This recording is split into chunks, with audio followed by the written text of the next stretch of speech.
বিশ্ব রেকর্ড গড়ার এক অভিনব চেষ্টা করা হলো দক্ষিণ আফ্রিকায়। দেশের ঐতিহ্য দিবসে একসঙ্গে প্রায় ২৫০০ মানুষ জ্বালালেন তাদের গ্রিল।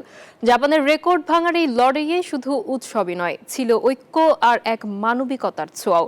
এই বিশাল আয়োজনে যেমন ছিল রেকর্ডের হাতছানি, তেমনই ছিল ক্ষুধার্ত মানুষের পাশে দাঁড়ানোর এক মহৎ উদ্দেশ্য। দক্ষিণ আফ্রিকার ঐতিহ্য দিবসে হয়ে গেল এক এলাহি কাণ্ড। বিশ্ব রেকর্ড ভাঙার জন্য প্রিটোরিয়ার এক স্টেডিয়ামে একসঙ্গে জ্বলে উঠল প্রায় ২৫০০ বারবিকিউ গ্রিল। জাপানের গড়া রেকর্ডকে বুড়ো আঙ্গুল দেখাতেই এমন আয়োজন।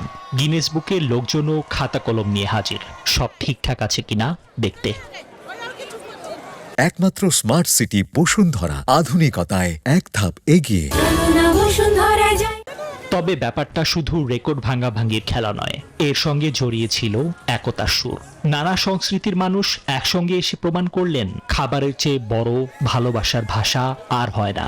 সবার মুখে ছিল হাসি, আর হাতে ছিল মাংস পোড়ানোর গরম শলাকা।